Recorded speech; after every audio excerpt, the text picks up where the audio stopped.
Hello प्यारे बच्चों।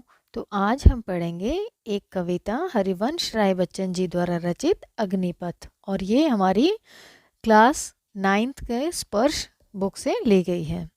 तो शुरू करते हैं बच्चों। पहले हम कवि के बारे में थोड़ा जान लेते हैं। हरिवंश राय बच्चन, इनका जन्म 1907 और इनके 2003 में इनका देहांत हुआ। हरिवंश राय बच्चन का जन्म उत्तर प्रदेश के इलाहाबाद शहर में 27 नवंबर 1907 को हुआ। बच्चन इनका माता पिता द्वारा प्यार से लिया जाने वाला नाम था, जिसे इन्होंने अपना उपनाम बना लिया था। बच्चन कुछ समय तक विश्वविद्यालय में प्राध्यापक रहने के बाद भारतीय विदेश सेवा में चले गए थे। इस दौरान इन्होंने कई देशों का भ्रमण किया और मंच पर ओजस्वी वाणी में काव्य पाठ के लिए विख्यात हुए। बच्चन की कविताएं सहज और संवेदनशील हैं।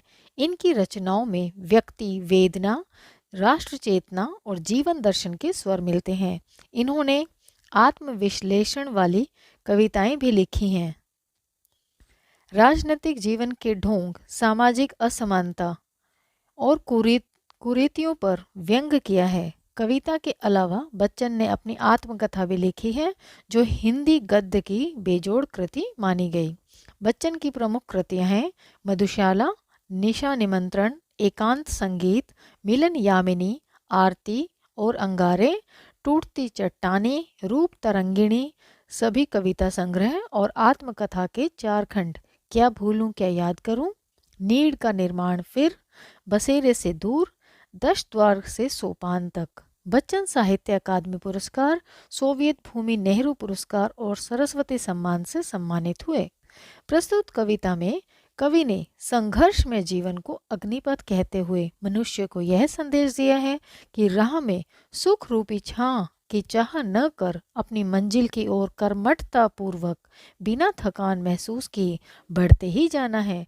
कविता में शब्दों की पुनरावृत्ति कैसे मनुष्य को आगे बढ़ने की प्रेरणा देती है, यह देखने योग्य है।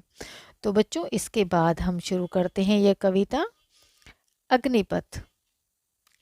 अग्निपथ अग्निपथ अग्निपथ, वृक्ष हों भले खड़े, हों घने हों बड़े, एक पत्र छाह भी मांग मत मांग मत मांग मत, अग्निपथ अग्निपथ अग्निपथ।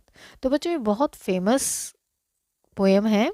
अब ये पहले स्टेंजा में कवि क्या कहते हैं, कवि हरिवंश राय बच्चन ने इन लाइंस में, इन पंक्तियों में जीवन को बहुत ही कठिन मार्ग बताया है।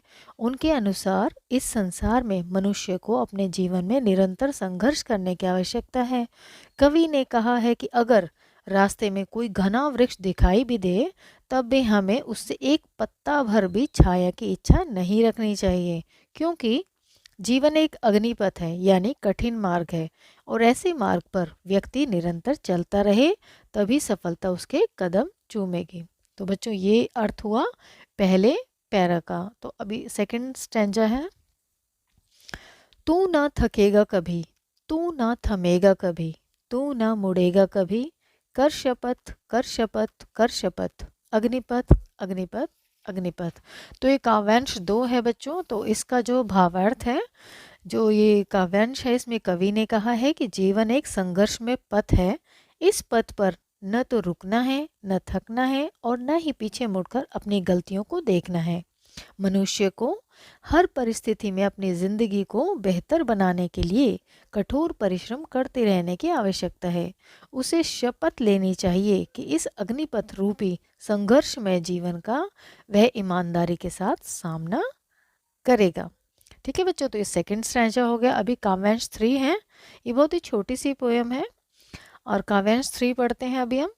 यह महान दृश्य है, चल रहा मनुष्य है, अश्रु स्वेद रक्त से लथपथ लथपथ लथपथ, अग्निपथ अग्निपथ अग्निपथ। तो बच्चों, आपने देखा होगा इसमें जो वर्ड्स हैं ये रिपीट हो रहे हैं बार बार। ठीक है, इस पे भी एक क्वेश्चन आएगा आगे आपको। तो अभी अब हम काव्यांश 3 की भावार्थ देख लेते हैं। तो प्रस्तुत पंक्तियों में कवि क्या कहना चाहता है? कवि कहता है कि इस जीवन रूपी संसार में अग्नि के समान कठिन रास्ते हैं। इस मुश्किल घड़ी में सबसे महान दृश्य यही है कि मनुष्य अपना खून पसीना बहाकर संघर्ष रूपी अग्निपथ पर निरंतर आगे बढ़ता रहे। खून पसीने से ओतप्रोत मनुष्य का अपने लक्ष्य की ओर निरंतर बढ़ना ही उसकी कर्मठता की परीक्षा है। मनुष्य को अपना लक्ष्य किसी भी परिस्थिति में प्राप्त करना चाहिए।